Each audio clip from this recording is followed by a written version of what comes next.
Bueno, nos metemos en otros asuntos. Taxi Army Drivers. Suena bien, ¿eh?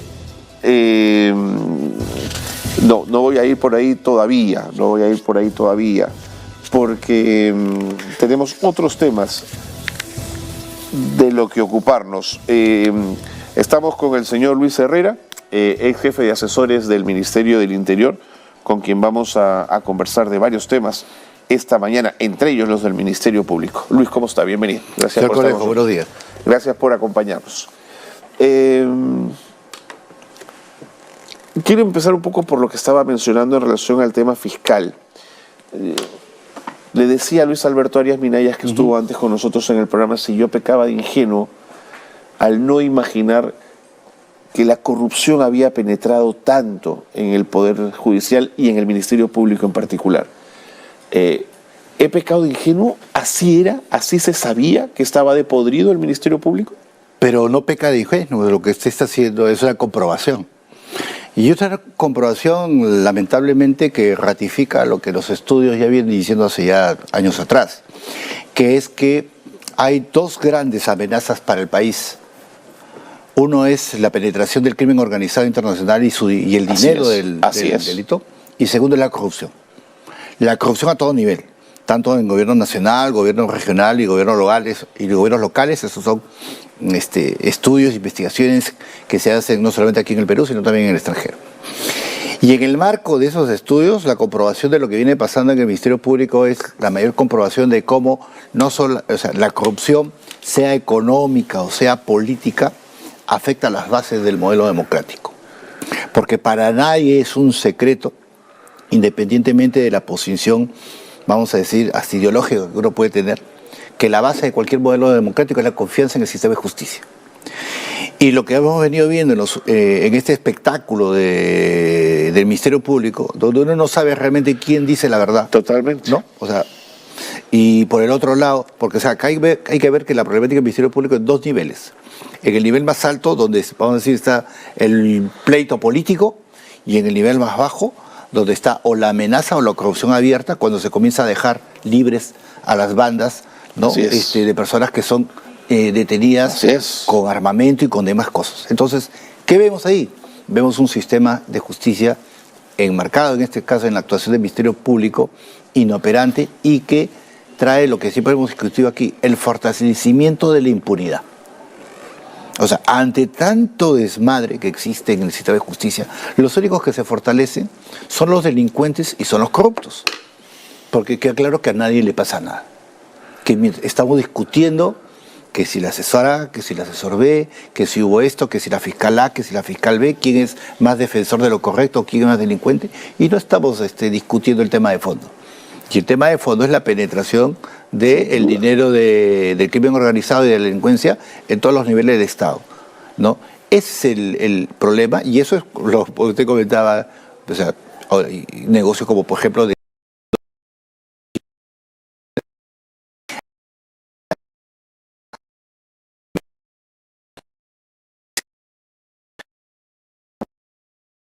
Sí, esta es una aplicación que ha surgido, claro, donde los conductores van a ser ex policías y ex militares. ¿Sí? Entonces, estamos en un momento en la economía, por ejemplo, donde perdemos posición de crediticia en el mercado internacional.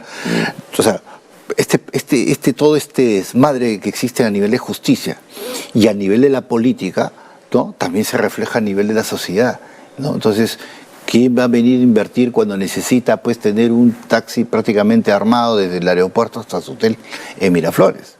Esa es la coyuntura en la que estamos. Entonces, creo que aquí lo que ya ha llegado es el momento de hacer bastantes cambios. El primer cambio es un cambio de diseño constitucional. O sea, a nosotros en el 93... quizás, se vino y se dijo, la policía es corrupta, el Poder Judicial es corrupto, vamos a crear otros estamentos para poder evitar esa corrupción. Se creó la Junta Nacional de Justicia, se fortaleció el Ministerio Público, pero hoy, 30 años después, podemos decir que esos estamentos están igual o más afectados. Es que terminó por ser un tema de personas, ¿no? Así es. Entonces, yo siempre he discutido, en los últimos 5 años al menos, que no podemos tener una justicia sana cuando tenemos, por ejemplo, instituciones como el Poder Judicial o el Ministerio Público, donde tenemos islas de poder que duran en el cargo 5, 8, 10, 15 años.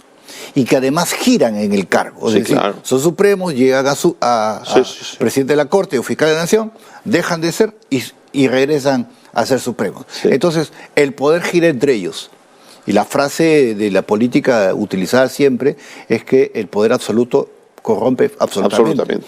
Entonces, no puede haber pues jueces y fiscales supremos que primero duren, creo yo, más de 5 años en el cargo. Claro. Segundo, no puede ser que llegues a la máxima instancia y permanezca. Tiene que ser una estructura muy parecida al de las Fuerzas Armadas. Se llega al 5.º año y si llegas al máximo cargo te vas. Y si llegas al 5.º, te renuevan. ¿Por qué?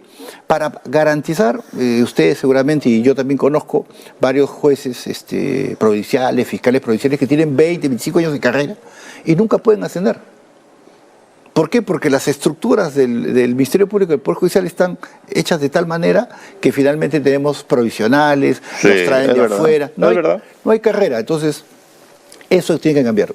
El año pasado hubo un debate, presentaron un proyecto de ley, por ejemplo, la bancada de Perú Libre, que proponía el tema de la elección popular de los jueces y fiscales de primera instancia, que no me parece mal.